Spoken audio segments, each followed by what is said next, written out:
Hey, my name is Matt Stohrer and I repair saxophones for a living. Today I'd like to show you kind of I'm not sure if this is the right way to do it, but I'll show you one of the tricks I employ when I'm trying to straighten up keys. This is a old Conn New Wonder Series 2, and I'm in the middle of doing the mechanical work. And you can see that the key itself is pretty bent in several ways, especially this way, which is kind of a weird way to have it bent. But I'm guessing someone was, trying to change the key height and bent the wrong part of the key to make that happen. Obviously you can adjust it by adjusting the adjustment materials, which are not on here now. And if that doesn't work, then there's actually an arm that contacts here on a New Wonder Series 2, and that would be the normal way to adjust the travel on the key. But someone bent this down, or maybe it got damaged, but I'm willing to bet this was bent purposefully. So the way I will straighten out some of this stuff, and this is one of the tools I use. I use, parallel pliers is a good tool to have. I've got several different pairs, and you can line them with soft materials. You can use your fingers sometimes, but one way I find that's pretty easy to get a straight line.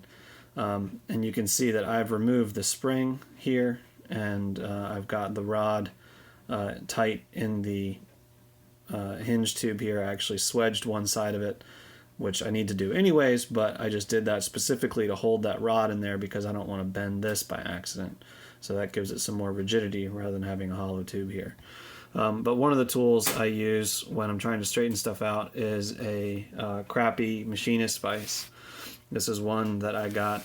It's just some no-name Chinese Machinist Vise, but it's pretty solid, and it's got these really flat jaws that have a lot of mechanical advantage to close them, and close nice and tight all the way across evenly. And whether you've got something clamped here or right in the middle, it doesn't really bend. So you can take a key like this and you can put it between these jaws and just give it a little bit of pressure, and that'll start to straighten things out. See, that already looks straighter down there. And I can also do this portion of it.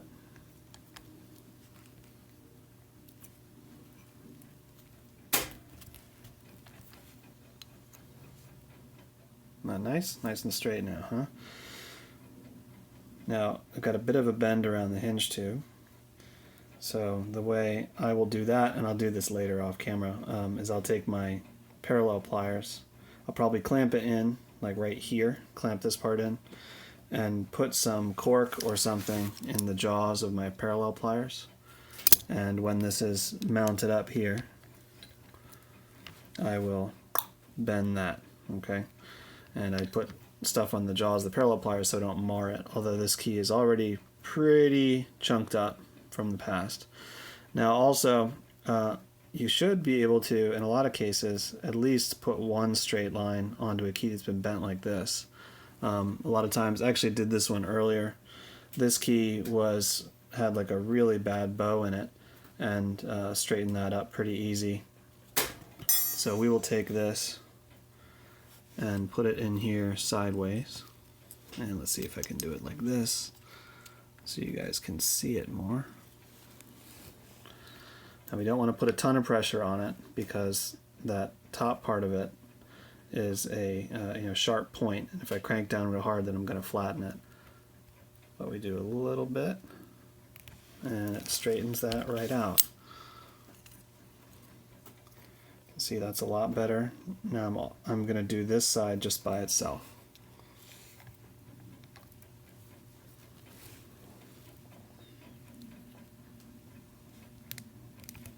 That's like a quarter turn, not much. There, and that looks a lot more like what that key is supposed to look like. I still need to straighten this out and do some more work to it, but as far as sort of a redneck quick fix, that does a pretty decent job.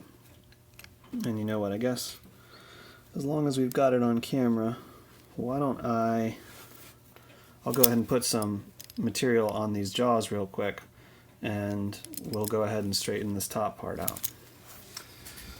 So what I'll take a lot of times is just like I've got some very thin laminated cork. It's basically like some sort of paper with cork laminated on either side. And you can usually just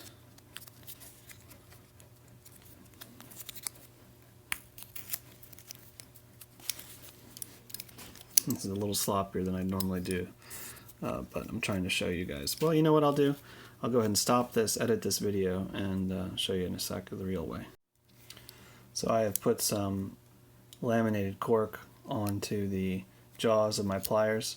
Now if you wanted to, you could keep a set of pliers like permanently set up like this, but I find that this stuff gets chewed up pretty fast, so I just do it really quickly every time I need it and then peel it off. I use contact cement and a couple chunks of this laminated cork I get from Vise tools. It's like, you can see it's like paper with cork on either side. It's pretty tough stuff. And obviously it won't mar a key. So we just mount this in the vise, and it's got like a slight leftward bend here. And I'm going to grab the key like right above where I think the bend is, and just gently doing this through the viewfinder. It's a little harder than usual, but we'll get it. That looks pretty good. I'm going to go a little bit farther and then back because metal has a memory. And if you want it to stay straight, there we go, that looks better. Go a little bit farther than you need to go and then push it back. And you'll find that when you push it back, it barely needs like any help to go back just a tiny bit. And that's the memory that you're shortcutting. And there we go. There is a key that is mostly straightened out from a really bent up state with a couple of quick procedures. And you can modify this procedure. You can, do whatever you need to do to make it work for your particular case. But these are some of the basic tools I use when I've got some key straightening to do. Next thing I'm going to do is straighten out this key cup, which is bent over in the front, and then do the key fitting, and then try and do a little bit of work on making this key look a little better. Although these scratches and stuff, they're not really going to come out. I mean, you can see someone did something up here pretty interesting, and had pliers all over it at some point in the past. But you'll be surprised, or you would be surprised. I don't think I'm going to do a follow-up video to this. When this gets cleaned up and polished and put in place, these little scratches and stuff are going to be much less noticeable than you might think.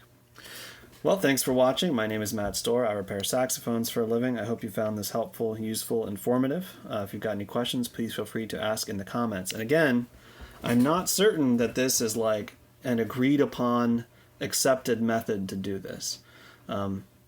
Most of what I've learned I've learned piecemeal here and there or figured out on my own, and this is one of the things that I've figured out on my own. And maybe I'll be finding out in the comments that this is a horrifically terrible way to do this, but I think that key looks a lot better than it did when it started. Thanks for watching. Oh, and I figured we might as well get up real close to see what it looks like, where we did that work. Now if you look at the top of the key here, you can see this piece is like flat here, but you can see that the plating has been like scraped through. I think that's actually, someone did that in the past. I don't know why. That might have been what caused that initial bend. Maybe someone was like using pliers on this. But the main pressure point, if you see the tallest part, is right here. And in the vise jaws, go ahead and focus. There we go. You can see it's still a pretty sharp point right here above the hinge tube where there would have been the most pressure. So, as long as you don't need to apply a whole lot of pressure to straighten these things out. So the marks we see here actually existed prior to the work we just did. We didn't add any marks to this key, but we got it straight. So, yeah, I feel like you can probably do this method, without too much worry, unless you've got like a really, really sharp point on the top of your key. I don't think you're going to be doing any damage. And if you wanted to, you could take like some Teflon sheet or something and line the jaws Although my experience is they get chewed up pretty fast, especially if you line these jaws. The material will get chewed up extremely fast because you're starting off with usually a marred and bent key, and it needs to by the time it's moved to where it needs to go, you're just going to have torn up that stuff, and then you'll be applying uneven pressure. So I find that super flat, super clean jaws actually do the job pretty well. All right, that's it.